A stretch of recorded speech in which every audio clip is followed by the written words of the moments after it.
নামাজকে নষ্ট করা যাবে না, নামাজকে সুন্দর করতে হবে।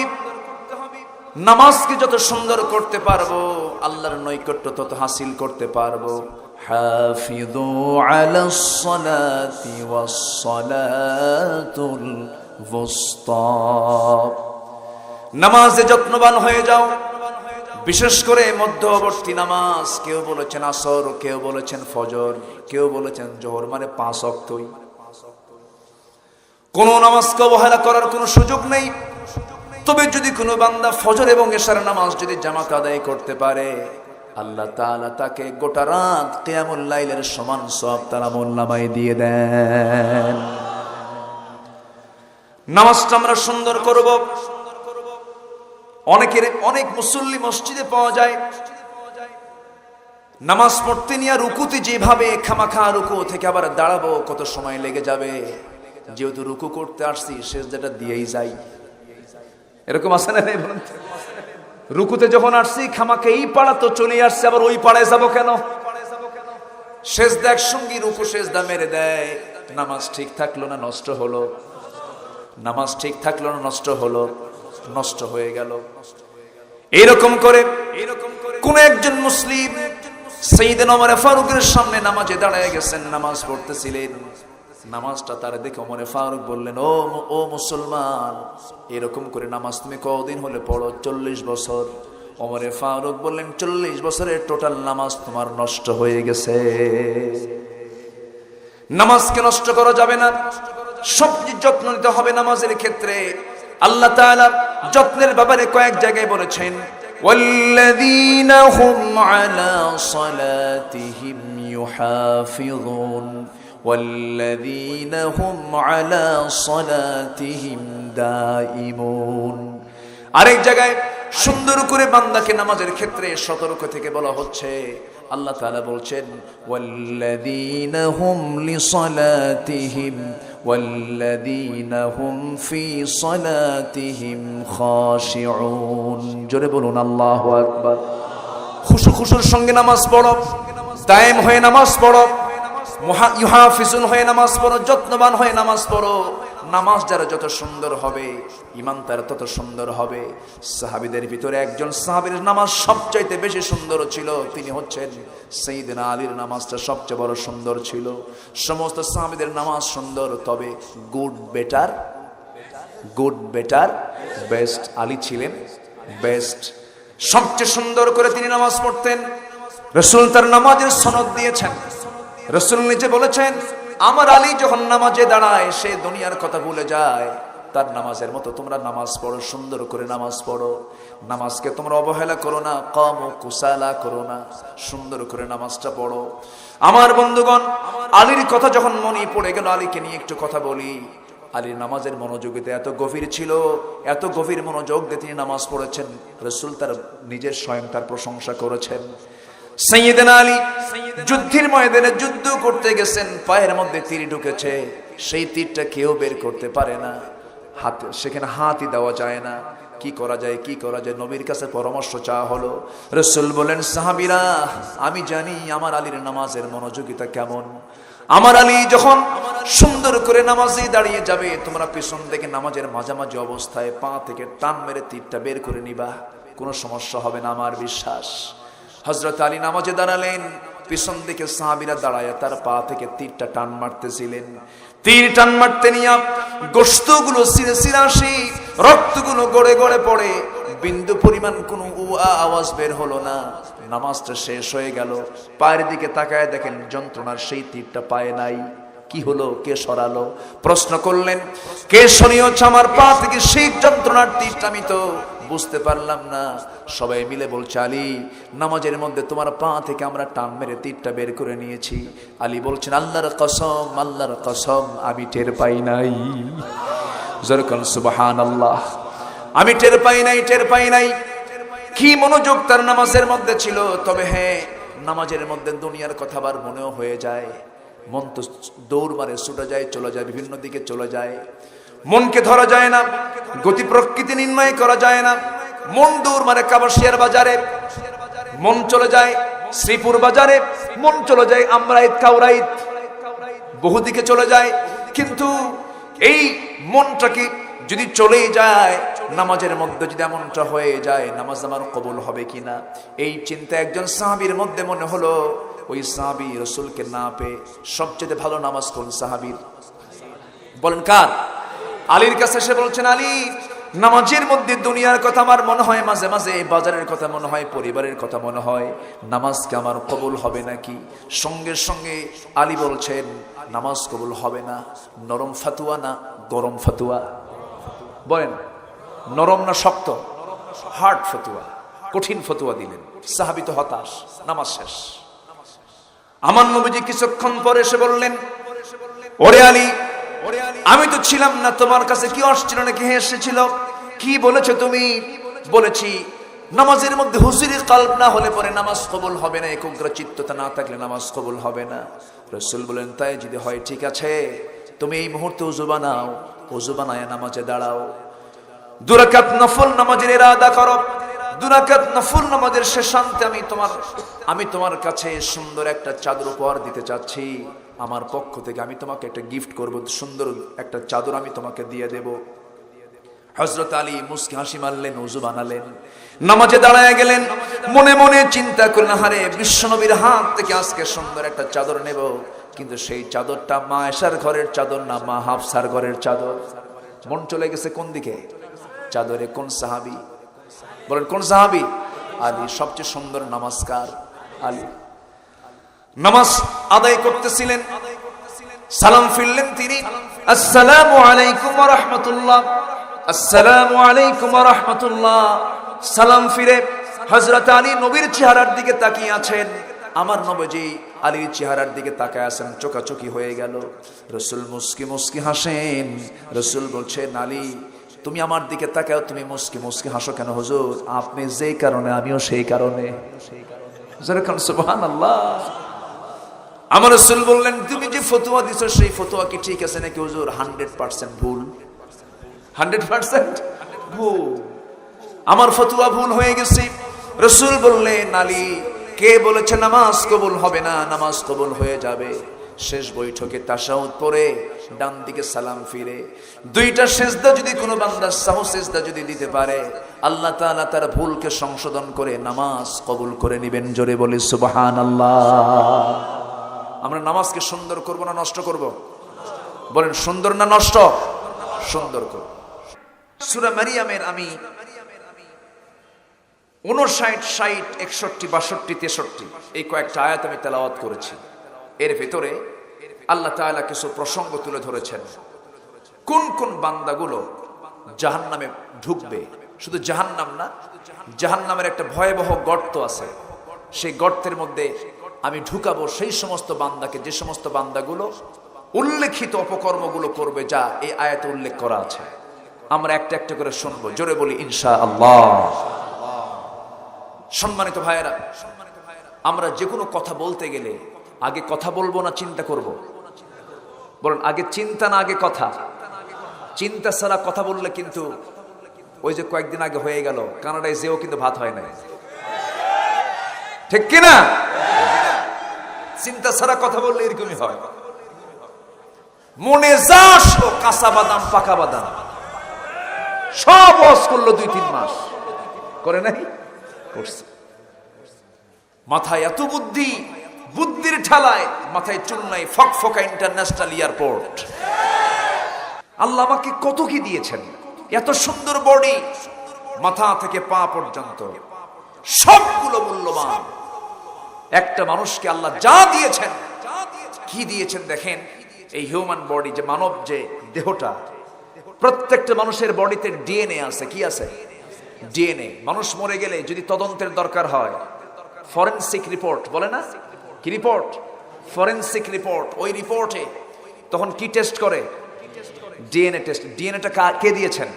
আল্লাহ দিয়েছেন। একটা মানুষের দেহে যে ডিএনএ আছে, এই ডিএনএর দৈর্ঘ্য হলো পৃথিবী থেকে সূর্য 9,30,00,000 মাইল দূরে। 9,30,00,000 মাইল দূরের ওই সূর্য থেকে এই পৃথিবীকে একজন মানুষের ডিএনএ দিয়ে 50 বার ঘুরানো যাবে। কয়জন মানুষের বডি? একজন। একটা মানুষের ডিএনএ তে যে ইনফরমেশন আছে, যে তথ্য আছে, এই তথ্যগুলোকে যদি লিপিবদ্ধ করা হয় কোনো বই আকারে, পাণ্ডুলিপি করা হয়, 500 পৃষ্ঠার 900 খণ্ড বই লাগবে। দেহে যে কোষ আছে, কোষ, প্রত্যেক মানুষের বডিতে কোষ আছে। এই কোষের সংখ্যা হলো 37.2 মিলিয়ন, নয় বিলিয়ন, নয় ট্রিলিয়ন। যে সেন্সরি রিসেপ্টর আছে, সেন্সর বোর্ড বলে না, সেন্সরি রিসেপ্টর যে আছে, এটা হলো 110 মিলিয়ন। আল্লাহু আকবার বলেন। লোহিত রক্তকণিকা, লোহিত রক্তকণিকা আরবিসি, যারা মেডিকেলের যারা ডাক্তার আছেন, আরবিসি যেটা আছে, এই আরবিসি প্রত্যেকটা বডিতে আছে হলো 30 ট্রিলিয়ন। মনে হয় কম হয়ে গেছে নাকি? কেউ তো সুবহানাল্লাহ কর না। শুধু একজন মাথার মস্তিষ্কে আছে, একজন মাথার মস্তিষ্কে যে নিউরন সংখ্যা, এটা আছে 100 বিলিয়ন। আল্লাহু আকবার বলেন। আচ্ছা, আমাদের দেহে যে ব্লাড সেল আছে, ব্লাড ভেসেল, ব্লাড ভেসেল, এটার দৈর্ঘ্য হচ্ছে 97,000 কিলোমিটার লম্বা। ইয়ারফোন, দুই হাতের ইয়ারফোন পকেটে ঢুকায়া কিছুক্ষণ পরে বের করলে ঠিক থাকে না প্যাঁচ লাগে? ঠিক থাকে না প্যাঁচ লাগে? আর আল্লাহ তাআলা একটা মানুষের বডিতে যে ব্লাড ভেসেল দিয়েছেন, এটা হচ্ছে 97,000 কিলোমিটার লম্বা, কোনো প্যাঁচ লাগে না। এরপরও বান্দাকে আল্লাহ তুমি মানে কিচ্ছু দিলে না। এরকম আছে না নাই বলেন তো? অনেক মা আছে, আল্লাহ তুমি শুধু আমার বাড়িতে মেয়েগুলোই দিলা, 4টা মেয়ে দিলা, আর সলিমুদ্দির বাড়িতে 6টা বেটা দিছো। বলার লোক আছে না নাই? আল্লাহ কোনো কিছু দেওয়া বাদ দেননি। যেরকম সুবহানাল্লাহ, আল্লাহ কোনো কিছু বাদ দেননি, সব কিছু তিনি চাহিদা পূরণ করে দিয়েছেন।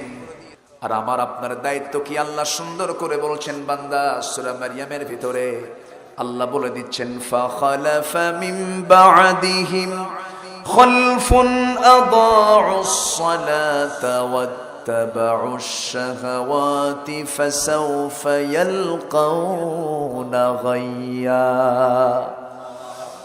আল্লাহ বলছেন, যদি কোনো বান্দা 2টা অপকর্ম করে দুনিয়া থেকে বিদায় নেয়, কয়টা অপকর্ম? 2টা অপকর্ম আমরা করব নাকি? না করার চিন্তা যদি থাকে আমরা শুনবো, জোরে বলি ইনশাআল্লাহ। যদি কোনো বান্দা এই দুনিয়াতে 2টি মারাত্মক অপকর্ম করে যদি দুনিয়া থেকে বিদায় নেয়, আমি তাকে অবশ্যই শুধু জাহান্নাম দেব না, এমন একটা জাহান্নামের গর্ত দেব যে গর্তকে জাহান্নাম নিজেও ভয় পায়। সেই গর্তটার নাম আল্লাহ পাক এই জায়গায় অচিরেই তাদেরকে ঢুকানো হবে, ফাসাউফা ইয়ালকাউনা গায়্যা, গাই নামক গর্তের ভিতরে। জাহান্নামের গর্ত হলো 3টা। সূরা হুমাযার শুরুতে আল্লাহ রাব্বুল আলামিন আরেক জায়গায় বলেছেন সেই গর্তটা কার জন্য? যারা পারেন ঠোঁট মিলিয়ে বলুন, ওয়াইলুল লিকুল্লি হুমাযাতিল লুমাযাতিনিল্লাযী জামা'a মালান ওয়া আদ্দাদাহু ইয়াহসাবু আন্না মালাহু আখলাদাহু কাল্লা লায়ুনবাযান্না ফিল হুতামাতি ওয়া মা আদরাকা মাল হুতামাহ। জোরে বলুন আল্লাহু আকবার। ওয়াইল নামক জাহান্নামের গর্ত তার জন্য বরাদ্দ হবে যে সামনে পিছনে মানুষের দুর্নাম করে বেড়ায় এমন কিছু লোক আছে না নাই? আসতে বলবেন না, আছে না নাই? এই সমস্ত লোকের জন্য ওয়াইল। আর এই জায়গায় বলছেন ওই সমস্ত বান্দাগুলোকে জাহান্নামের গাই নামক দোজখের মধ্যে ঢুকাবো, যে গাই দোজখটা, যে গাই নামক গর্তটা এতটা ভয়াবহ, জাহান্নাম পর্যন্ত নিজে তা শুনলে ভয় পায়। এত মারাত্মক, এত ভয়াবহ সেই গর্ত, সেই গর্তের মধ্যে ওই বান্দাগুলো ঢুকবে। এখানে সরাসরি 2টা অপকর্মের কথা বলা হয়েছে। এর তাফসীর আরো 6 জনকে অ্যাড করা হয়েছে। তাফসীরে কুরতুবীতে এসেছে আরো 6 জন। আরো কয়জন? 6 জন। তাহলে মোট হলো কয়জন? 8 জন। এই 8টা অপকর্ম যাদের জীবনে থেকে যাবে তারা জাহান্নাম শুধু ঢুকবে না, সে গর্তের মধ্যে আল্লাহ পাক ঢুকায় দিবেন, শাস্তি দিবেন ডাবল ডাবল। আমার বন্ধুগণের মধ্যে 1 নাম্বার হলো আল্লাহ তাআলা বলছেন যে বান্দা দুনিয়ার জীবনে যারা নামাজকে নষ্ট করবে, নামাজ কি করবে? নষ্ট করবে। নষ্ট 2 প্রকার। যারা নামাজ পড়েও নামাজ নষ্ট হয়ে যায়, নষ্ট করে এমন নামাজি আছে না নাই? আমার কিছু নামাজ আর কিছু মুসলিম আছে যারা নামাজটা বাদ দিয়ে দিয়েছে, এটাও নষ্ট করা। আমার বন্ধুগণ, তাহলে এখন এক নাম্বার কারণ হলো যারা নামাজ নষ্ট করবে। কিন্তু আমার দেশে এমন কিছু দরবার আছে যে দরবারের মুরিদ হলে পরে নামাজটা লাগে না। ওই সমস্ত দরবারের ভণ্ডদের পিটায়া সোজা করা দরকার। কোরআন বলে কি আর ওরা বলে কি? কোরআন কি বলে আর ওরা কি বলে? পানির তলে মোমবাতি, বাবা বাতাসে নেভে না, বাবার নামে হালকা দিলে ওযু গোসল লাগে না। জোরে কর নাউযুবিল্লাহ।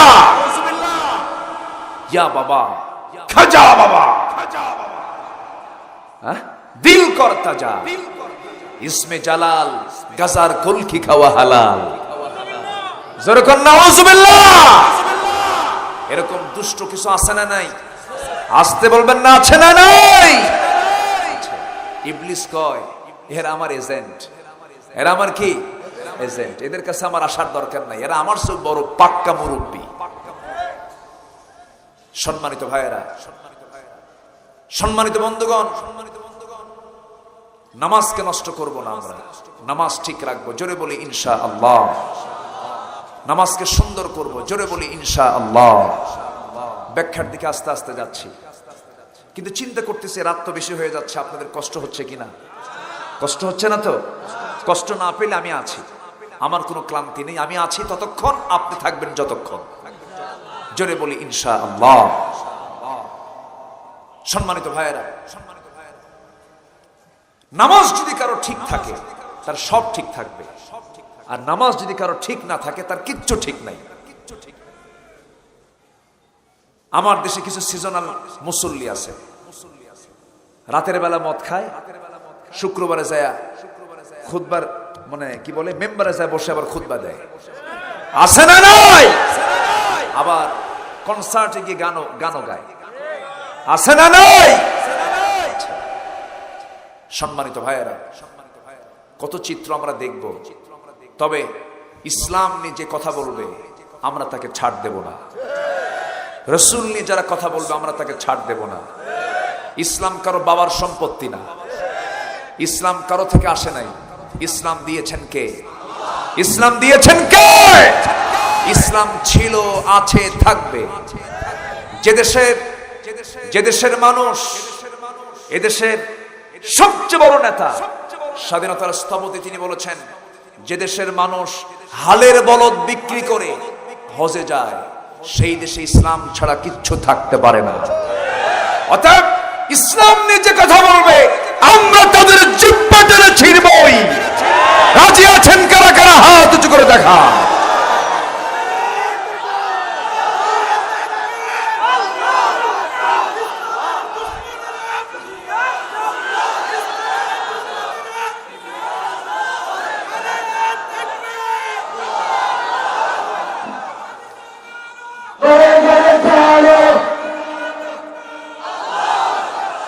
আল্লাহ তুমি সবার হাতকে কবুল করো, জোরে বলি আমিন, আরো জোরে আমিন।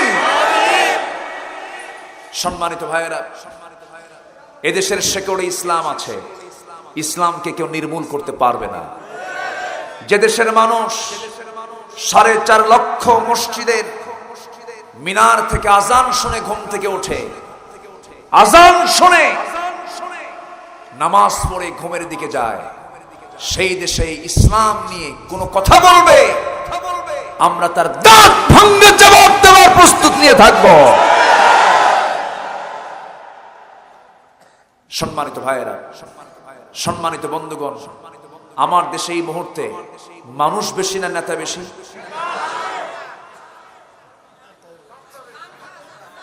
ভালো করে বলবেন, মানুষ বেশি না নেতা বেশি? নেতা। কেউ কি বলে আই এম এ ওয়ার্কার? সবাই বলে আই এম এ লিডার, আমি নেতা, ঠিক কিনা? মসজিদে নেতা কয়জন? মসজিদে নেতা কয়জন? মুসল্লি লক্ষ লক্ষ। কোন মুসল্লি ইমামের আগে যদি সেজদায় যায় ওর নামাজ হবে? আর এখন সবাই নেতা, নেতা মঞ্চে বক্তব্য দেয় আর সব সামনের নেতারা চেয়ার নিয়ে মারামারি করে, আছে না নাই? কুত্তা গ্রুপ, শিয়াল গ্রুপ। আমি কি ভুল বলতেছি? কেন এগুলো জানেন? আরেকটা কথা বলি, এই গাজীপুর থেকে কোন এক সবজি চাষী ধানমন্ডির 32 নম্বর বাড়িতে, বঙ্গবন্ধুর বাড়িতে তরু তাজা কিছু সবজি নিয়ে তাকে দেখার জন্য গেছেন। ধানমন্ডির সেই বাড়ির সামনে গিয়ে দাঁড়ায় আছে, পায়চারি করতেছে, কিন্তু চান্স পাচ্ছে না, ভিতরে ঢুকবো কেমনে? এত বড় নেতা। কেয়ারটেকারকে বলা হলো, বলতেছে ভাই একটু আমি নেতার সঙ্গে দেখা করতে আসছি, কিছু সবজি নিয়ে আসছে, আমার আবাদের সবজি। পাত্তা দেয় না। উপর থেকে নেতা দেখছে, দেখে বলতেছে দরজা খুলে দে। ভিতরে ঢুকে কুশল বিনিময় করে কথাবার্তা বলার পর বঙ্গবন্ধু বলতেছেন যে আচ্ছা তুমি তো কষ্ট করে আসলা, এটা কোনো বিনিময় না, আমি তোমাকে খুশি করে 20টা টাকা দিতে যাচ্ছি, 20টা টাকা নাও। অসম্ভব নেতা, আমার টাকার জন্য আমি আসি নাই, আমি আসছি আপনাকে দেখছি, এটি আমার চূড়ান্ত পাওয়া, আমি নেব না। তো যতটুকু সম্ভব আপ্যায়ন করে তাকে বিদায় দেওয়া হলো। সবজি চাষে বিদায় নিয়ে কোন জেলার মানুষ? হ্যাঁ, বের হয়ে আসতেছে। আসতেনি কেয়ারটেকারকে ডাক দিয়ে নেতা বলতেছে, এই শোন, ও তো আমার কাছ থেকে টাকা নিলই না, কিন্তু আমার তো মন মানতেছে না, 20টা টাকা দিলাম, একটু ওর হাতে ঢুকায় দে, পকেটে জোর করে দিয়ে দিবি, যা।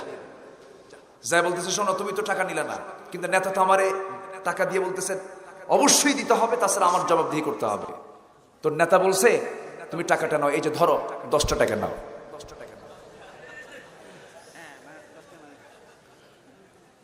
টাকা দিছে কত? আচ্ছা, আর তার হাতে দিল কত? নাই কত? পার্সেন্ট কত? বলেন কত? এখন সেই পার্সেন্ট আছে না নাই? এখনো সেই পার্সেন্ট আছে না নাই? এখনো আছে। সবজি চাষি বলে অসম্ভব, এই টাকা তো আমি নেব না, অসম্ভব, নেবই না আমি, চলো নেতার কাছে যাই। ঘুরে আসছে নেতার কাছে, এসে বলতেছে আপনি আমাকে কি পাইছেন? আমি এটাকে নেবই না, তো অসম্ভব, ধরুন আপনার এই দেওয়া 10 টাকা। কথা কি বুঝতেছেন? এখন কোন নেতার মাথায় হাত, মাথায় হাত দিয়ে বলে যে দেশে দোতলা থেকে একতলায় নামতেই 10 টাকা নেয়, সেই দেশে আমি কি করি? মানুষদের স্বাধীন করে পায় তেলের খনি, গ্যাসের খনি, স্বর্ণের খনি, আর আমি পাইলাম চোরের খনি। সেই চর্যবৃত্তি, সেই লুটেরা, সেই চাঁদাবাজি, সন্ত্রাসী সব বন্ধ করার জন্য সব নেতৃত্ব ছাড়ো, কোরআনের নেতৃত্ব ধরো মুসলমান, সব ঠিক হয়ে যাবে। এটা কার ওয়াদা? আসতে বলবেন না, কার ওয়াদা? আল্লাহ। কষ্ট পাচ্ছেন আপনারা? আলোচনা চালাবো, জোরে বলি ইনশাআল্লাহ। সংগ্রাম তো করবো, কিন্তু নামাজই নাই, তাহলে কি হবে? নামাজ নষ্ট করা যাবে? চরিত্র গঠন করার দরকার আছে না নাই? আচ্ছা, আমরা চরিত্রটাকে সুন্দর করব, জোরে বলি ইনশাআল্লাহ। একটা গ্রুপ যদি তৈরি হয়ে যায়, আল্লাহ নিজে ওয়াদা করছেন লা ইস্তাখলিফান্নাহুম ফিল আরদ, আমি তার হাতে খেলাফতি দিয়ে দেব। জোরে বলি সুবহানাল্লাহ। নামাজকে নষ্ট করা যাবে না, নামাজকে সুন্দর করতে হবে। নামাজকে যত সুন্দর করতে পারবো, আল্লাহর নৈকট্য তত হাসিল করতে পারবো। হাফিযু আলাস সালাতি ওয়াস সালাতুল ওয়ুসতা, নামাজে যত্নবান হয়ে যাও, বিশেষ করে মধ্যবর্তী নামাজ। কেউ বলেছেন আসর, কেউ বলেছেন ফজর, কেউ বলেছেন জোহর, মানে 5 ওয়াক্তই। কোন নামাজকে অবহেলা করার কোনো সুযোগ নেই। তবে যদি কোনো বান্দা ফজর এবং এশার নামাজ যদি জামাত আদায় করতে পারে, আল্লাহ তাআলা তাকে গোটা রাত কিয়ামুল লাইলের সমান সওয়াব তার আমলনামায় দিয়ে দেন। নামাজটা আমরা সুন্দর করব। অনেক মুসল্লি মসজিদে পাওয়া যায়, নামাজ পড়তে নিয়ে রুকুতে যেভাবে খামাখা, রুকু থেকে আবার দাঁড়াবো কত সময় লেগে যাবে, যেহেতু রুকু করতে আসছি সেজদাটা দিয়েই যাই, এরকম আছে না? রুকুতে যখন আসছি খামাখা এই পাড়া তো চলে আসছে, আবার ওই পাড়ায় যাবো কেন? সেজদা একসঙ্গে রুকু সেজদা মেরে দেয়, নামাজ ঠিক থাকলো না, নষ্ট হলো। নামাজ ঠিক থাকলো না নষ্ট হলো, নষ্ট হয়ে গেল। এরকম করে কোন একজন মুসলিম সাইয়েদনা ওমর ফারুকের সামনে নামাজে দাঁড়ায় গেছেন, নামাজ পড়তেছিলেন। নামাজটা তার দেখে ওমর ফারুক বললেন, ও মুসলমান, এরকম করে নামাজ তুমি কতদিন হলে পড়ো? 40 বছর। ওমর ফারুক বললেন, 40 বছরের টোটাল নামাজ তোমার নষ্ট হয়ে গেছে। নামাজকে নষ্ট করা যাবে না, সবচেয়ে যত্ন নিতে হবে নামাজের ক্ষেত্রে।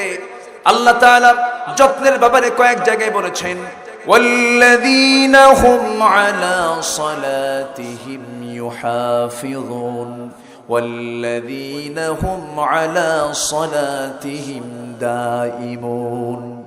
আরেক জায়গায় সুন্দর করে বান্দাকে নামাজের ক্ষেত্রে সতর্ক থেকে বলা হচ্ছে। আল্লাহ তাআলা বলছেন, ওয়াল্লাযীনা হুম লিসালাতিহিম ওয়াল্লাযীনা হুম ফি সালাতিহিম খাশিউন। জোরে বলুন আল্লাহু আকবার।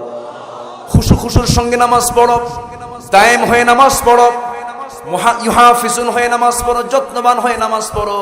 নামাজ যারা যত সুন্দর হবে, ঈমান তার তত সুন্দর হবে। সাহাবীদের ভিতরে একজন সাহাবীর নামাজ সবচাইতে বেশি সুন্দর ছিল, তিনি হচ্ছেন সাইয়েদনা আলীর নামাজটা সবচেয়ে বড় সুন্দর ছিল। সমস্ত সাহাবীদের নামাজ সুন্দর, তবে গুড বেটার বেস্ট আলী ছিলেন বেস্ট। সবচেয়ে সুন্দর করে তিনি নামাজ পড়তেন। রাসূল তার নামাজের সনদ দিয়েছেন। রাসূল নিজে বলেছেন, আমার আলী যখন নামাজে দাঁড়ায় সে দুনিয়ার কথা ভুলে যায়। তার নামাজের মতো তোমরা নামাজ পড়ো, সুন্দর করে নামাজ পড়ো। নামাজকে তোমরা অবহেলা করো না, কামু কুসালা করো না, সুন্দর করে নামাজটা পড়ো। আমার বন্ধুগণ, আলীর কথা যখন মনে পড়ে গেল, আলীকে নিয়ে একটু কথা বলি। আলীর নামাজের মনোযোগিতা এত গভীর ছিল, এত গভীর মনোযোগ দিয়ে তিনি নামাজ পড়েছেন। রাসূল তার নিজের স্বয়ং তার প্রশংসা করেছেন।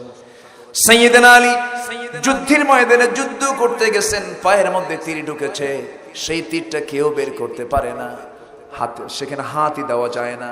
কি করা যায়? নবীর কাছে পরামর্শ চাওয়া হলো। রাসূল বলেন, সাহাবীরা, আমি জানি আমার আলীর নামাজের মনোযোগিতা কেমন। আমার আলী যখন সুন্দর করে নামাজে দাঁড়িয়ে যাবে, তোমরা পিছন থেকে নামাজের মাঝামাঝি অবস্থায় পা থেকে টান মেরে তীরটা বের করে নিবা, কোনো সমস্যা হবে না, আমার বিশ্বাস। হযরত আলী নামাজে দাঁড়ালেন, পিছন দিকে সাহাবীরা দাঁড়ায় তার পা থেকে তীরটা টান মারতেছিলেন। তীর টান মারতে নিয়ে গোশতগুলো ছিঁড়ে আসি, রক্তগুলো গড়ে গড়ে পড়ে, বিন্দু পরিমাণ কোনো আওয়াজ বের হলো না। নামাজটা শেষ হয়ে গেল, পায়ের দিকে তাকায় দেখেন যন্ত্রণার সেই তীরটা পায়ে নাই। কি হলো? কে সরালো? প্রশ্ন করলেন, কে সরিয়েছে আমার পা থেকে সেই যন্ত্রণার তীরটা? আমি তো বুঝতে পারলাম না। সবাই মিলে বলছে, আলী, নামাজের মধ্যে তোমার পা থেকে আমরা টান মেরে তীরটা বের করে নিয়েছি। আলী বলছেন, আল্লাহর কসম, আমি টের পাই নাই। যরকন সুবহানাল্লাহ, আমি টের পাই নাই। কি মনোযোগ তার নামাজের মধ্যে ছিল। তবে হ্যাঁ, নামাজের মধ্যে দুনিয়ার কথা আবার মনেও হয়ে যায়। মন তো দৌড় মারে, ছুটে যায়, চলে যায়, বিভিন্ন দিকে চলে যায়। মনকে ধরা যায় না, গতি প্রকৃতি নির্ণয় করা যায় না। মন দৌড় মারে কাবাসিয়ার বাজারে, মন চলে যায় শ্রীপুর বাজারে, মন চলে যায় আমরাইত কাউরাইত, বহুদিকে চলে যায়। কিন্তু এই মনটাকে যদি চলেই যায়, নামাজের মধ্যে যদি এমনটা হয়ে যায়, নামাজ আমার কবুল হবে কিনা, এই চিন্তা একজন সাহাবীর মধ্যে মনে হলো। ওই সাহাবী রাসূলকে না পেয়ে সবচেয়ে ভালো নামাজ কোন সাহাবীর? বলেন কার? আলীর কাছে এসে বলছেন, আলী, নামাজের মধ্যে দুনিয়ার কথা আমার মনে হয়, মাঝে মাঝে বাজারের কথা মনে হয়, পরিবারের কথা মনে হয়, নামাজকে আমার কবুল হবে নাকি? সঙ্গে সঙ্গে আলী বলছেন, নামাজ কবুল হবে না। নরম ফাতুয়া না গরম ফাতুয়া? বলেন, নরম না শক্ত? হার্ড ফতুয়া, কঠিন ফতুয়া দিলেন। সাহাবী তো হতাশ, নামাজ শেষ। আমার নবীজি কিছুক্ষণ পরে এসে বললেন, ওরে আলী, আমি তো ছিলাম না, তোমার কাছে কি আসছিল নাকি এসেছিল? কি বলেছো তুমি? বলেছি, নামাজের মধ্যে হুজুরি কলব না হলে পরে নামাজ কবুল হবে না, একাগ্রচিত্ততা না থাকলে নামাজ কবুল হবে না। রাসূল বলেন, তাই যদি হয় ঠিক আছে, তুমি এই মুহূর্তে ওযু বানাও, ওযু বানায় নামাজে দাঁড়াও, 2 রাকাত নফল নামাজের ইরাদা করো। 2 রাকাত নফল নামাজের শেষান্তে আমি তোমার কাছে সুন্দর একটা চাদর উপহার দিতে চাচ্ছি। আমার পক্ষ থেকে আমি তোমাকে একটা গিফট করব, সুন্দর একটা চাদর আমি তোমাকে দিয়ে দেব। হযরত আলী মুস্কি হাসি মারলেন, ওযু বানালেন, নামাজে দাঁড়ায় গেলেন। মনে মনে চিন্তা করলেন, হারে বিশ্বনবীর হাত থেকে আজকে সুন্দর একটা চাদর নেব, কিন্তু সেই চাদরটা মা আয়েশার ঘরের চাদর না, মা হাফসার ঘরের চাদর। মন চলে গেছে কোন দিকে? চাদরে। কোন সাহাবী?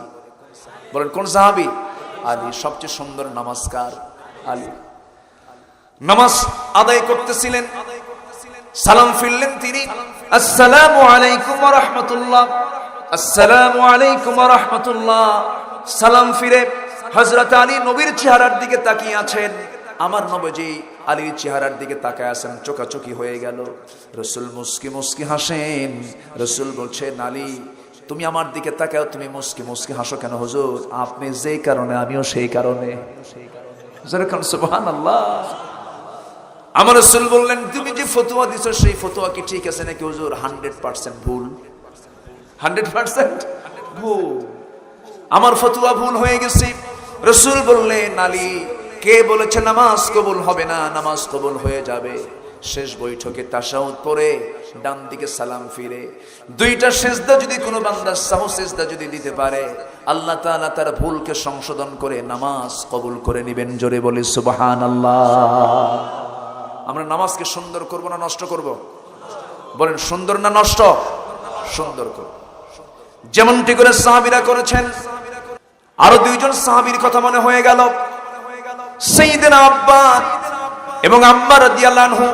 এই দুইজন সাহাবীকে রাসূল সীমান্ত প্রহরায় নিয়োগ দিয়ে দিয়েছেন। সীমান্ত প্রহরায় তারা দুইজন নিয়োগ পেলেন। রাতের আধারে হঠাৎ করে আম্মার বলছেন, ভাই আব্বাস চোখে প্রচন্ড ঘুম লেগেছে, আমি ঘুমে চলে যাচ্ছি, তুমি পাহারা দিবা। হযরত আব্বাস শেষ রাত্রিতে একা একা দাঁড়ায় আছেন অস্ত্র হাতে নিয়ে, কিন্তু কোন শত্রুর গতিবিধি লক্ষ্য করলেন না। ভাবলেন খামাখা দাঁড়ায় থেকে লাভ কি? ওযু বানালেন, ওযু বানাইয়া নামাজে দাঁড়ায় গেলেন।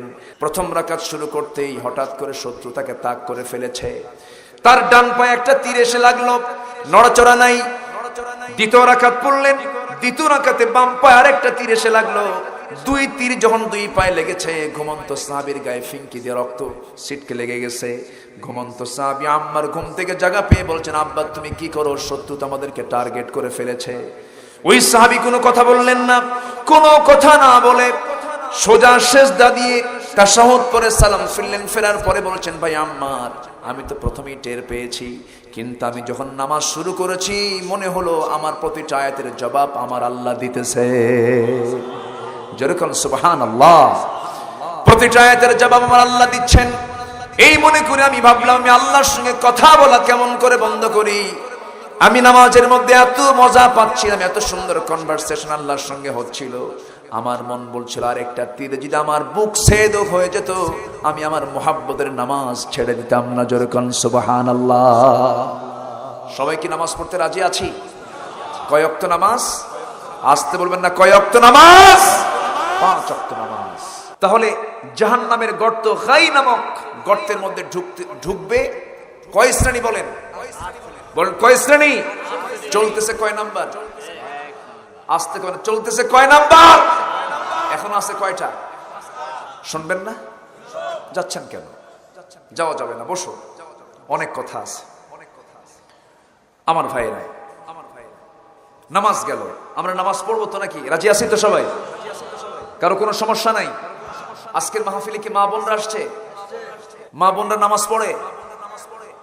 হ্যাঁ পড়ে। একজন কইছে সিরিয়াল। কি সিরিয়াল?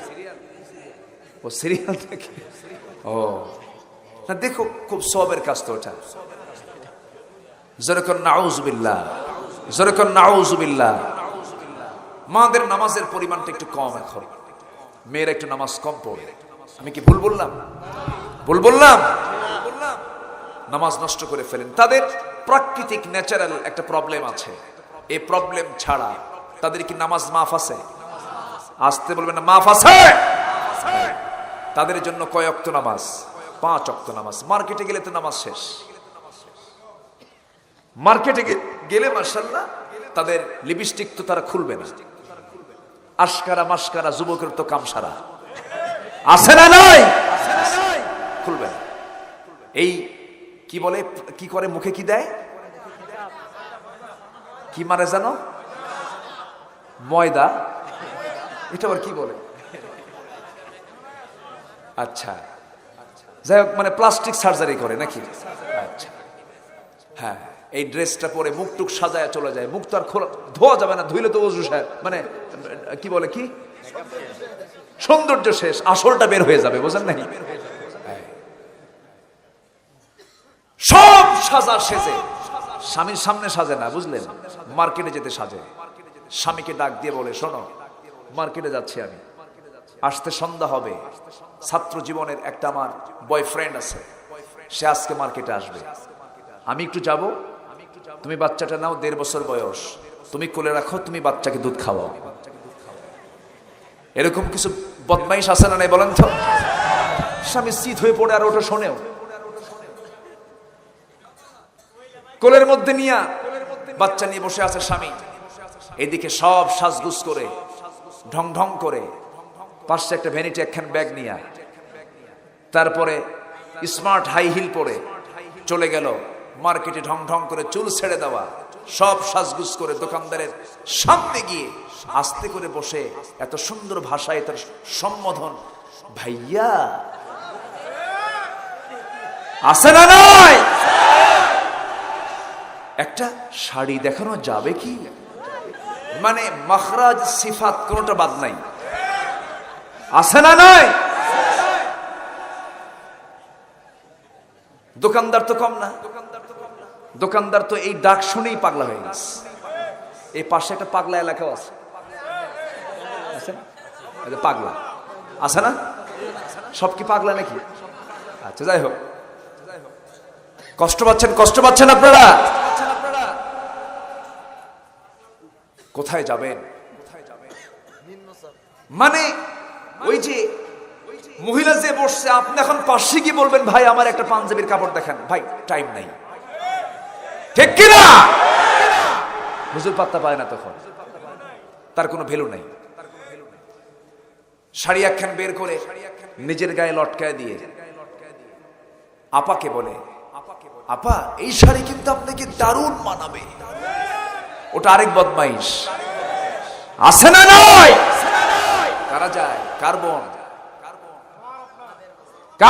যায়, কার মা যায়, কার বউ যায়, আপনার বউ যাচ্ছে, আপনি দায়ুস খেতাব পাচ্ছেন, আপনার মা যাচ্ছে, আপনি দায়ুস খেতাব পাচ্ছেন, অতএব সে অপরাধ করবে, আমি তার দায় নেব, কেন, দায়িত্ব আছে না নাই, দায়িত্ব আছে না নাই, দায়িত্ব আছে, নিজের বউকে সুন্দর করে ছবি তুলে ফেসবুকে পোস্ট দিয়ে বলে, প্রিয় ভাই সব আসুন আমরা সবাই জামাতের সঙ্গে আমার বউটাকে দেখি, জোরে কর নাউজুবিল্লাহ, আবার হুজুরকে দেখলে বলে, হুজুর আমার বউয়ের জন্য একটু দোয়া করে দিবেন, যেন সুন্দর একটা বাচ্চার মা হয়, সব দিকেই থাকে, সকালবেলা ফেসবুকে পোস্ট দেয় সুন্দর কোরআন তেলাওয়াত, বিকেলবেলা হিন্দি গান, আছে না, এরকম ডাবল স্ট্যান্ডার্ড দিয়ে ইসলাম মানা যাবে না, ইসলাম মানতে গেলে সমঝোতা করে নয়, ইসলাম মানতে গেলে 16 ইসলাম মানতে হবে মুসলমান।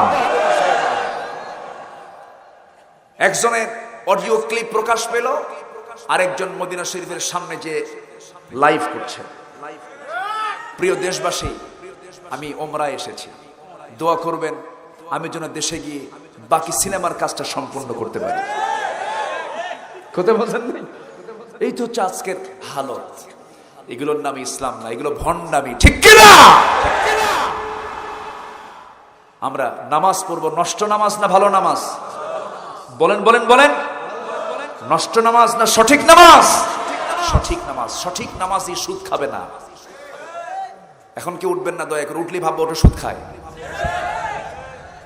বসেন, এত সুন্দর মানুষ, এই আনাম ভাই এত ভালো মানুষ আপনার এলাকা, বলি আলহামদুলিল্লাহ, এই দাওয়াতের ব্যাপারে আমার খায়রুল আনাম ভাই আপনাদের এলাকার, ওঠেন একটু দাঁড়ান, পরিচয় করে দেই, জি আলহামদুলিল্লাহ, উনি আমাকে কতবার যে বলেছেন মাহফিলটার ব্যাপারে, আসছি। বেজার হয়েছেন নাকি আপনারা?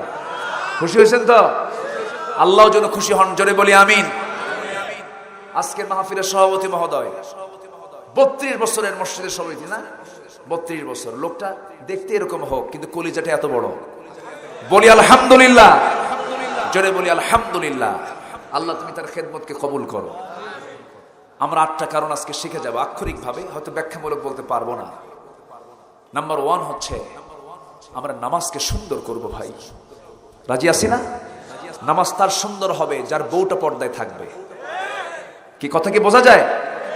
বউটাকে নিয়ে অর্ধলগ্ন করে বেড়ানো কিছু নামাজি আছে না নাই?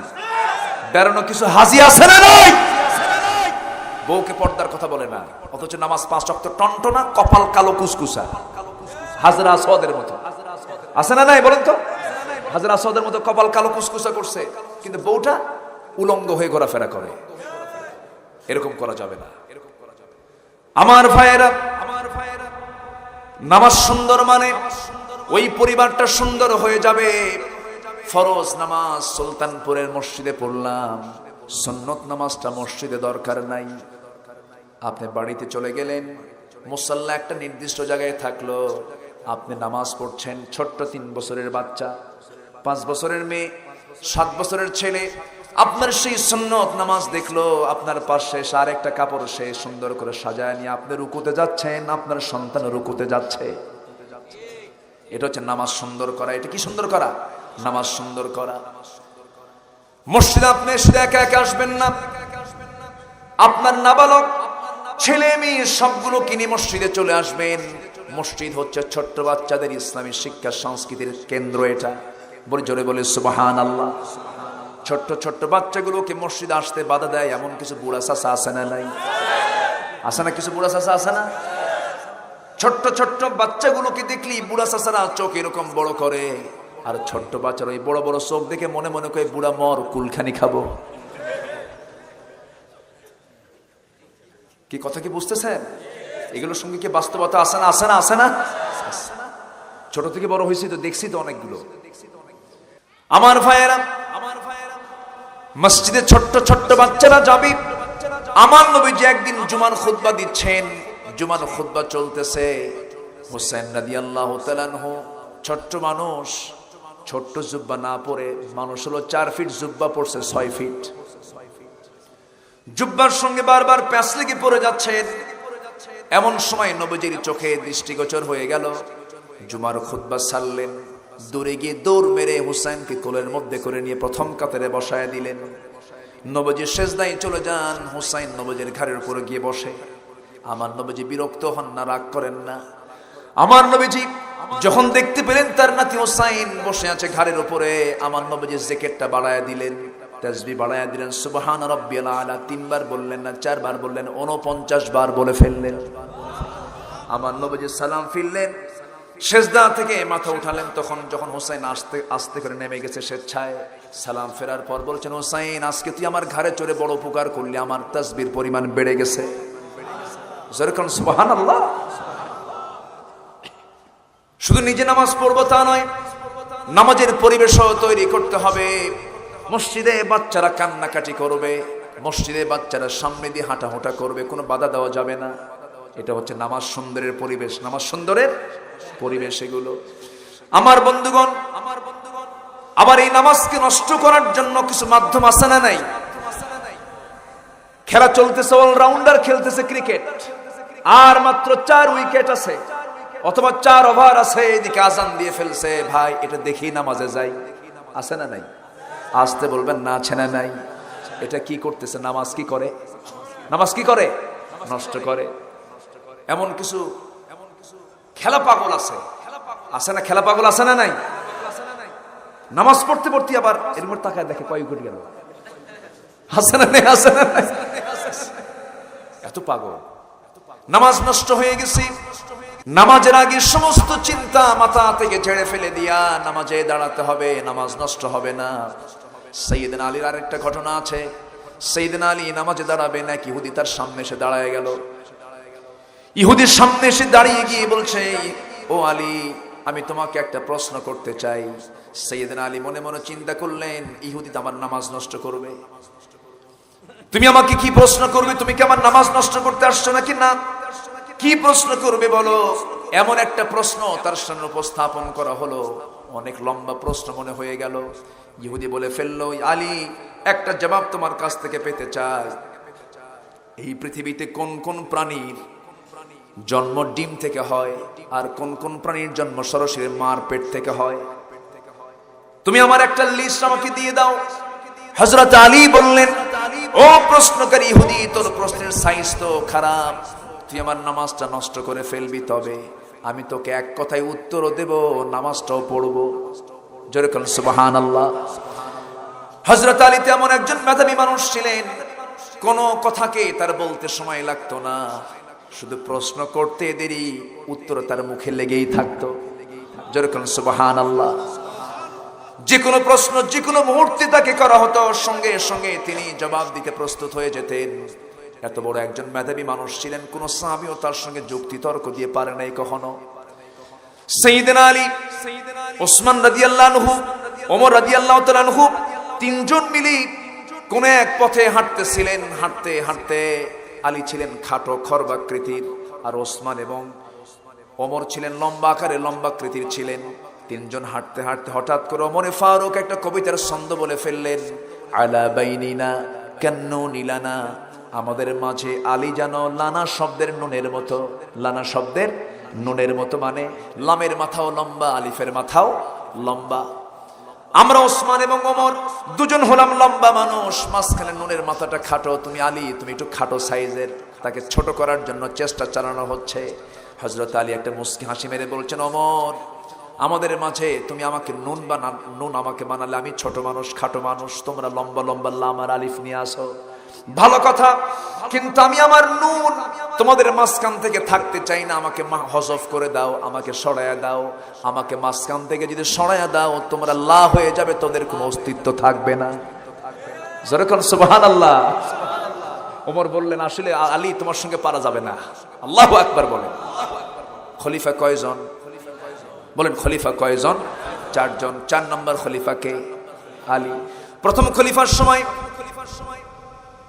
তেমন কোনো ঘটনা ঘটে নাই, দ্বিতীয় খলিফার সময় তেমন কোনো ঘটনা ঘটে নাই, তৃতীয় খেলাফতের আমলেও তেমন কোনো বড় ধরনের ঘটনা ঘটে নাই। তবে চতুর্থ খলিফার সময় সিফিনের ঘটনা ঘটছে কিনা বলেন?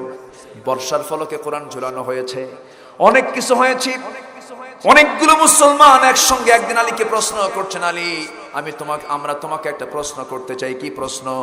প্রথম 3 জন খলিফার আমলে এতগুলো গন্ডগোল হলো না, আমরা এমন কোন দৃশ্য দেখি নাই যে দৃশ্য তোমার খেলাফত আমলে দেখতে পেলাম। এর কারণটা কি? এর মধ্যে কি কারণ আসতে পারে?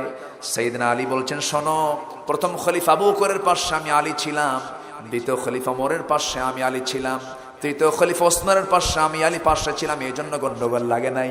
আর আমি আলী যখন ক্ষমতা পেয়েছি, আমার পাশে আরেকজন আলী নাই, এই জন্যই গন্ডগোল লাগছে। আল্লাহু আকবার বলবেন না? এত বড় মেধাবী ছিলেন তিনি, তাকে কেউ ঠকাতে পারে নাই কখনো। যে কোনো বিষয়ে যে কোনো জটিল প্রশ্ন সামনে করলেই তিনি প্রস্তুত হয়ে যেতেন জবাব দেওয়ার জন্য। আল্লাহু আকবার। সে আলী বললেন, ও ইহুদি, তুমি আমার নামাজ নষ্ট করতে এসেছো না, আমি নামাজ নষ্ট করতে দেব না। ফাখালাফা মিন বা'দিহিম খালফুন আদাউস সালাহ ওয়াত্তাবাউশ শাহাওয়াত ফাসাউফা ইয়ালকাউনা গায়্যা। জোরে বলুন আল্লাহু আকবার। আমি নামাজকে নষ্ট করতে দেব না। তোমার জবাব হলো, তুমি ও ইহুদি জেনে নাও, সেই সমস্ত প্রাণীর জন্ম সরাসরি মার পেট থেকে হয়, ডিম থেকে হয় না। যে সমস্ত প্রাণীর কানটা থেকে মাথার বাহিরে, তার জন্ম মার পেট থেকে সরাসরি হয়। আর যার কানটা মাথার ভিতরে থেকে জন্ম হয়, সে ডিম থেকে জন্ম হয়। সুবহানাল্লাহ বলবেন না? ইহুদি কইল, তুমি এই জবাব পাইলা কোথায়? কে যেন কোরআন যে পড়ছে, এই জন্য পাইছি। সুবহানাল্লাহ বলেন, জোরে বলি সুবহানাল্লাহ। আমরা নামাজ নষ্ট করব না। নাম্বার 2, ওয়াত্তাবাউশ শাহাওয়াত। নফসের দাস হব না আল্লাহর দাস হব? নফসের দাস না আল্লাহর দাস? নফসকে পাত্তা দেব না। নফস খারাপ কিছু চায়, নফস মন্দ কিছু চায়। নফস চায় জমির আইলটা ঠেলে একটু জমি একটু বাড়ায় নেই, এটা চায় না? নফস চায় ওজন মাপতেছি, নেওয়ার সময় বেশি নেব, দেওয়ার সময় কম দেব। এটা হচ্ছে নফসের চাওয়া। নফস চায় একটা সুন্দরী নারী হেঁটে যাচ্ছে, দেখতে মন চায় না? দুইজন কইছে, আর কারো চায় না। আসতে কোন কেন ভাই? যার দেখতে মন চায় না তার পুরুষত্ব নাই। আসতে কোন কেন? দেখতে মন চায় না, দেখতে মন চায়, দেখতে মন চায়। এটা নফসের চাওয়া, কিন্তু চাওয়া যাবে না। যার নফস কন্ট্রোল তার ঈমান কন্ট্রোল। ঠিক আছে না? যার নফস কন্ট্রোল তার কি কন্ট্রোল? ঈমান কন্ট্রোল। এই নফসের ট্রিটমেন্ট করতে হবে। নফস তো খারাপ কিছু চাবে, মন চাবে, খারাপের দিকে তাকায়। আল্লাহ তাআলা কোন বান্দার আমলনামে গুনাহ লিখতে চান না বলেই বলেছেন, কোন নারীর দিকে প্রথম নজরে যদি চলে যায় আমি আল্লাহ মাফ করে দিলাম। হঠাৎ করে নজর চলে গেছে, বান্দা আমি তোকে মাফ করে দেব, কারণ তোর নজরটা হঠাৎ চলে যেতেই পারে। কিন্তু সেই সময় তুমি যদি চোখটা ঘুরায় নাও, মুজাহিদের সব তোমার আমলনামায় দিয়ে দেব। আল মুজাহিদু মান জাহাদা নাফসাহ। প্রকৃত মুজাহিদ তো সেই যে তার নফসের বিরুদ্ধে জিহাদ করতে পেরেছে। কারণ ওয়াহদিরাতিল আনফুসিশ শুহা ওয়া মা উবাররিউ নাফসি ইন্নান নাফসা লাআম্মারাতুম বিসসু। প্রত্যেকটা নফস অসৎ প্রমাণ হয়ে যায়, খারাপের দিকে যেতে চায় এমন। আরেকজন নবীর কথা আল্লাহ পাক কোরআনে উল্লেখ করেছেন, সাইয়েদনা ইউসুফ আলাইহিস সালাতু ওয়াস সালামের কথা। ইউসুফ আলাইহিস সালাতু ওয়াস সালাম তার জীবনের সবচেয়ে বড় ফিতনা ছিল কি ফিতনা? বলেন কি ফিতনা? বলেন। নারী ফিতনা। নারীর কবলে তিনি পড়েছিলেন, নারীর বদনজরের তিনি শিকার হয়েছিলেন। এত সুন্দর মানুষ ছিলেন ইউসুফ আলাইহিস সালাতু ওয়াস সালাম, তার সুন্দর চেহারায় হয়ে গেছে ঈমানের কারণ, ঈমান রক্ষার একটা বিষয়। ইউসুফ আলাইহিস সালাতু ওয়াস সালামের চেহারা এত সুন্দর ছিল যে রাসূল নিজে বলেছেন, নাখি ইউসুফ আবিয়াত ওয়া আনা আহমার। আমার ভাই ইউসুফ ছিল ধবধবে সাদা, আমি রাসূল হলাম লাবণ্যময়ী। ইউসুফ আলাইহিস সালাতু ওয়াস সালামকে দেখে পাগল হয়ে গেছে জুলাইখা। ঘরের মধ্যে তুলে নিয়ে বলছে, ইউসুফ তুমি তো আমাকে আগে থেকেই চিনো, কিন্তু আজকে তোমাকে দেখেছি ঘরের মধ্যে ভিন্ন একটা উদ্দেশ্য নিয়ে। 12টা দরজা লাগায় দিয়েছি। গোটা পৃথিবীর কোন মানুষ, কোন প্রাণী এই সমস্ত খবরগুলো জানবে না, শুধু জানবে তোমার মন আর আমার মন। আমি তোমাকে ঘরের মধ্যে ডাকলাম, নিয়ে আসলাম। ইউসুফ একটা বারের জন্য তুমি আমার দিকে তাকাও না, দেখো তোমার সৌন্দর্যের কোনো অপূর্ণতা আছে নাকি। সাইয়েদনা ইউসুফ আলাইহিস সালাতু ওয়াস সালাম ওই যে চক্ষুটা নিচের দিকে মাটির দিকে রেখেছেন, একটা বারের জন্য তার দিকে তাকান নাই। যেরকম আল্লাহু আকবার, একটা বারের জন্য তাকালেন না। শুধু বললেন, জুলাইখা তুমি কি বলতে চাও বলো। জুলাইখা বলতেছে, ইবনে কাসির এসেছে, জুলাইখা বলতেছে, ইউসুফ তোমার চক্ষু কত সুন্দর টানা টানা। ইউসুফ আলাইহিস সালাতু ওয়াস সালাম বললেন, চোখের প্রশংসা করো না, চোখ যিনি বানিয়েছেন সেই আল্লাহর প্রশংসা করো। দেখেন ঢেকি স্বর্গে গেলেও ওই জায়গায় দাঁড়ায় আছেন তিনি, নারীর সামনে দাঁড়ায় আছেন, সেই জায়গায় তিনি দাওয়াত দিচ্ছেন, জুলাইখা চোখের প্রশংসা করে লাভ কি? চক্ষুওয়ালার প্রশংসা করো, আল্লাহর প্রশংসা করো, চোখ যিনি বানিয়েছেন তার প্রশংসা করো। জুলাইখা বলতেছে, ইউসুফ তোমার চামড়াগুলো কত সুন্দর মসৃণ। তিনি বলছেন, চামড়ার প্রশংসা করো না, এই চামড়াগুলোকে জাহান্নামের চিরুনি দিয়ে টেনে টেনে নিচের দিকে নেমে আনা হবে, ছিঁড়ে ফেলা হবে। চামড়াগুলোকে পরিবর্তন করা হবে, আগুনে ভস্ম করে দেওয়া হবে। এরপরে জুলাইখা বলে, ইউসুফ তুমি আমার দিকে একটা বারের জন্য তাকাও না কেন? এই কথা বলে সে চুলের খোপাটা ছেড়ে দিল, গায়ের সমস্ত কাপড়গুলো একটা করে পাট্টাগুলো খুলতে খুলতে গোটা দেহ তার দিকে ঝোঁকায় নেয়। তিনি পিছু হটতে হটতে কাঁপতে কাঁপতে তিনি আকাশের দিকে তাকায়া, উপরের দিকে তাকায়া বলছে, আল্লাহ এত বড় ফিতনা থেকে তুমি আমাকে বাঁচায়া দাও। ওয়াত্তাবাউশ শাহাওয়াত। আমার ভাইয়েরা, নফসের দাসত্ব করা যাবে না। সঙ্গে সঙ্গে তিনি যখন আল্লাহর কাছে চাইলেন, চোখের সামনে হারানো পিতার ছবিটা তার সামনে আল্লাহ পাক ঢুকায়া দিলেন। জোরে বলে সুবহানাল্লাহ। তাফসীর এসেছে, ইউসুফ আলাইহিস সালাতু ওয়াস সালামের মধ্যে তো যৌবন ছিল। ব্যাখ্যা এসেছে, তিনি বলছিলেন, আমার মন চাচ্ছিল আমি সেই দিকে ছুটে যাই, কিন্তু আল্লাহ আমাকে নিজ কুদরতে হেফাজত করেছেন। জোরে বলেন সুবহানাল্লাহ। আমরা আশ্রয় চাইবো কার কাছে? আসতে বলবেন না, কার কাছে? আল্লাহর কাছে। আমার ভাইয়েরা, সর্বশেষ পিঠ যখন দেওয়ালে ঠেকে গেল, এবার তিনি কি করলেন? সর্বশেষ একটা ট্রাই করলেন, চক্ষু বন্ধ করে দরজার দিকে দৌড় মারলেন। দরজা একটা নয় 12টা দরজা খুলে গেল। ওয়াল্লাযীনা জাহাদু ফিনা লানাহদিয়ান্নাহুম সুবুলানা, সাবিলানা বলেন নাই, সুবুলানা। কোন বান্দা যদি আমার পথে আসার জন্য চেষ্টা করে, একটা দরজা নয় অসংখ্য দরজা আমি তার জন্য খুলে খুলে দেই। দরজা খুলে গেল, বাইরে বের হয়ে গেলেন, সামনে গিয়ে মুখোমুখি হয়ে গেলেন সেই দেশের রাষ্ট্রপ্রধানের সঙ্গে দেখা হয়ে গেল। সঙ্গে সঙ্গে বলতেছে ইন্না কাইদাকুন্না আযীম, তোমাদের ষড়যন্ত্র মারাত্মক ষড়যন্ত্র, মামলা দেব। মামলা হয়ে গেল, তদন্ত কমিটি হলো, তদন্ত কমিটিতে ইউসুফ বিজয়ী হয়ে গেলেন। সুবহানাল্লাহ বলেন। কামিসুহু মিন দুবুরিন, জুব্বার পিছনে ছিঁড়েছে মানে ইউসুফ নির্দোষ, সামনে ছিঁড়লে প্রমাণ হয়ে যেত। জুলাইখা তার কাছ থেকে বাঁচতে চেয়েছিল, এই জন্য জুব্বার সামনে ছিঁড়েছে, এখানে ইউসুফের দোষ হতো। কিন্তু পিছনে ছেঁড়া মানে জুলাইখা তাকে টানছে, ইউসুফ দৌড় মারছে। যেরকম আল্লাহু আকবার। সব প্রমাণ সাক্ষ্যতে ইউসুফ আলাইহিস সালাম বিজয় হয়ে গেলেন। কিন্তু মামলার রায় উল্টা হয়ে গেল। এরকম উল্টা এখনো আছে না নাই? আসতে বলবেন না, আছে না নাই? আছে না? এখন উল্টা হয়। আবার যারা মামলার রায় দিয়েছে তাদের উপর আবার মামলার রায় হয়। আছে না নাই? সম্মানিত ভাইয়েরা, ইউসুফ আলাইহিস সালাম তিনি কি নফসের দাসত্ব করেছেন? নফসকে ট্রিটমেন্ট করেছেন কার ভয়ে? আসতে বলবেন না, কার ভয়ে? আল্লাহর ভয়ে। আমার ভাইয়েরা, দুটা চলে গেল। যারা নামাজকে নষ্ট করবে, যারা নফসের দাসত্ব করবে, ফাসাউফা ইয়ালকাউনা গাইয়া, আমি তাকে জাহান্নামের গাই নামক গর্তের মধ্যে আমি তাকে ঢোকাবো, আমি তাকে রেহাই দেব না। নাম্বার 3 হলো তাফসীরে কুরতুবীর মধ্যে এসেছে, যদি কোনো বান্দা জেনা করতে করতে বুড়া হয়ে যায় তবু জেনা বাদ দেয় না, বুড়া জেনাকার আর শাইখুজ জানি, আর শাইখুজ জানি। যারা হাদিসের প্রাজ্ঞ, হাদিসের যারা হাদিস পড়াতে পড়াতে যারা বুড়ো হয়ে যায় তাদেরকে শাইখুল হাদিস বলে, আর যারা জেনা করতে করতে বুড়া হয়ে যায় তাদেরকে শাইখুজ জানি বলে। শাইখুজ জানি, এটা রাসূলের কথা। কিন্তু আর শাইখুজ জানি লা ইয়ানজুরুল্লাহ ইয়াউমাল কিয়ামাহ, আল্লাহ তাআলা তাদের দিকে কিয়ামতের দিন তাকাবেন না যারা জেনা করতে করতে বুড়া হয়ে গেছে। এই সমস্ত বুড়া জেনাকার এরা কোন গর্তের মধ্যে ঢুকবে? গাই নামক গর্তের মধ্যে ঢুকবে। আল্লাহ তুমি এই সমস্ত অনিষ্ট থেকে, পাপ থেকে আমাদেরকে হেফাজত করো।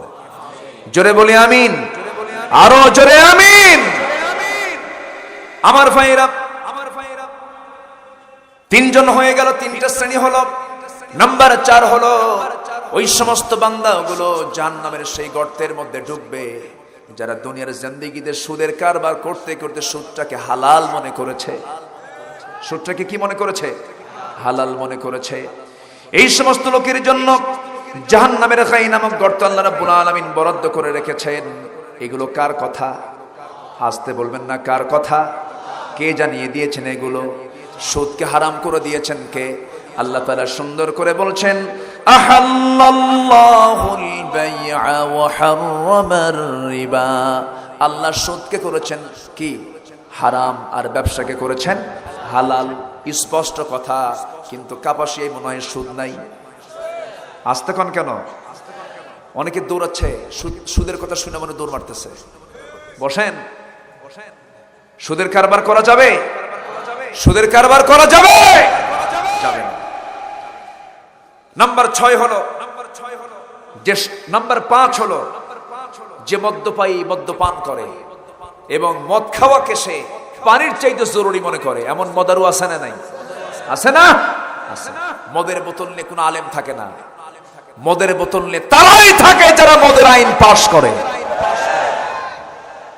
মদ আছে যেখানে জেনা আছে, মদ আছে যেখানে খুন আছে সেখানে। নাম্বার 6 হলো যে সন্তান পিতামাতাকে ভাত দেয় না। এরকম সন্তান তো কাপাসিয়ার জমিনে নাই। কাপাসিয়ার জমিনে আছে, তার জন্য সেই গাই নামক গর্ত আল্লাহ পাক বরাদ্দ রেখেছেন। অনেক লম্বা লম্বা কথা ছিল, রাত হয়ে গেছে, পারতেছি না। যে মিথ্যা সাক্ষী দেবে আল্লাহ পাক তাকে এই গর্তের মধ্যে ঢুকাবেন। সর্বশেষ হলো যে নারী অপর সন্তানকে নিজের স্বামীর সন্তান বানায় নেয়, অর্থাৎ জেনার কাজে লিপ্ত থাকে। এই 4টি গুনাহ থেকে আল্লাহ পাক আমাদেরকে পরহেজ রাখুন। জোরে বলি আমিন, আরো জোরে আমিন। আসুন আমরা এই 8টি বিষয়কে মাথায় রেখে আমরা নিজের জীবনটাকে সাজাবো এবং জান্নাতে যাওয়ার জন্য পরের যে আয়াত আল্লাহ পাক 3টা আমল করতে বলেছেন। যারা তৌবা করবে, যারা কি করবে? ইল্লা মান তাবা ওয়া আমানা, যারা ঈমান আনবে ভালো করে, ওয়া আমিলা সলিহান, এবং নেক কাজ করবে, আমি তাদেরকে এমন জান্নাত দেব যে জান্নাতে কোনো জুলুম থাকবে না। জোরে বলে সুবহানাল্লাহ।